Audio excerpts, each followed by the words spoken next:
and I'm going to give you a serious question. Is you were in the WWF for the majority of the 80s. You were there for the first few years in the 90s as well. You had about a 10-year run. What do you think the impact was in the very early 90s to the WWF about the various scandals going on? We're talking the Ring Boy scandal, the various steroid scandals, and that kind of thing. Do you think they hit business hard, or was it just a gradual downturn of Hulk Hogan, or what do you think sort of hit the WWF's business hardest?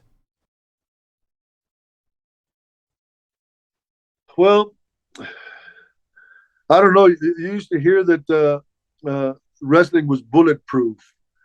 Because I mean, there was some pretty big scandals with you know, the boys' gays, gay stuff going on, and steroids, and you know, uh, but the business was so strong that it overcame all those scandals.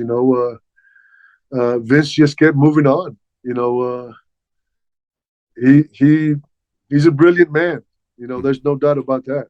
At the end of 1992, Ultimate Warrior's fired, Davey Boy Smith is fired, or about to be fired, and Vince and Pat Patterson, I believe, write down a list of 5 people in the company that they can foresee being the WWF Heavyweight Champion going forward.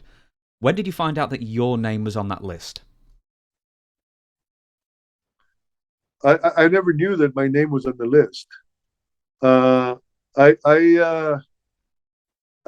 kind of knew that they were prepping me, and there were some guys in the office that told me that I was going to be the one that was going to be getting the belt.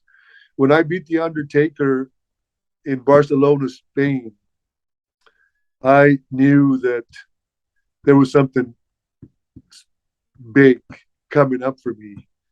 But then when they sent me to Mexico to do the El Matador stuff,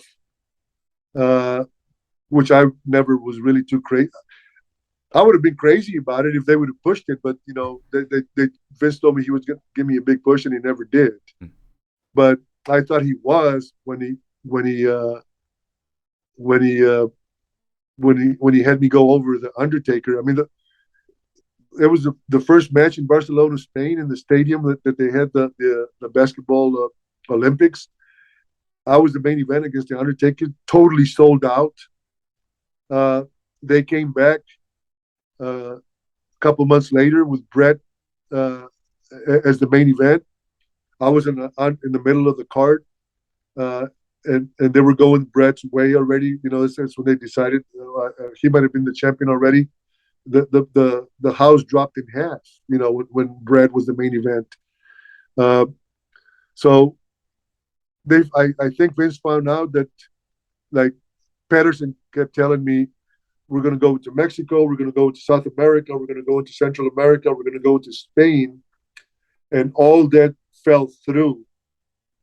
That's when I fell through, and that's when Bret. We're in Canada. And, they had a long meeting, agents meeting with Vince, and Patterson comes and tells me, he says, "Tito, it was between you and Bret. It was a very, very tough decision." Well, by that time I had been in the business long enough. Don't bullshit me, don't bullshit a bullshitter. I said, I don't want to hear that I was second best. With you're either first or not. And then a couple hours later, DiBiase comes and tells me, "Yeah, Pat Patterson just told me that it was between me and Bret." you know, so, and before you know it, there was a couple other guys. God, give me a fucking break. Yeah. Does it The Brooklyn Brawler. The boys are not going to talk? I was going to say, the Brooklyn Brawler came up to you and said, it was between me and Bret. Right. Yeah. Yeah. Oh, dear me. It's such a shame though as well, because I mean seriously, if they had gone into more Hispanic markets, you would have been great. If nothing else, it would have been a great idea to maybe put the Intercontinental title back on you, and then you could be like the semi-main, and then really get the houses up that way as well. I mean, was that ever a consideration or not? I don't think there was ever a consideration. I just didn't. Bret got the belt. I think Bret got the belt, was the first one to have the belt, and it took him a long time to get over. Because Bret had been a middle card guy. He wasn't even as high as I was. So it took Bret a long time to get over. And I don't know if you remember when I went back to do the commentating after I left there. I had heard that Bret was really struggling drawing. Anybody else, even Macho Man wasn't drawing. Vince was investing a lot of money, and still they wouldn't draw. But when I came back to do the commentating, I couldn't believe how over Bret was. They were selling out. The American and the Canadian really, the whole Hart Foundation was over like $1 million, and they were selling out, everywhere. And he finally got over, and then I hear that they're going to drop the belts. They're going to drop the belt. They're going to get rid of Bret. I said to myself, it took him forever to get over. Now the guy is over. Now they're going to take the belt away from him. But I heard that Shawn Michaels gave Vince an ultimatum. It's either Bret goes or I go. And I mean, you probably heard the same thing too, right? I mean, you hear so many things, and not everything is true, but I think that was true.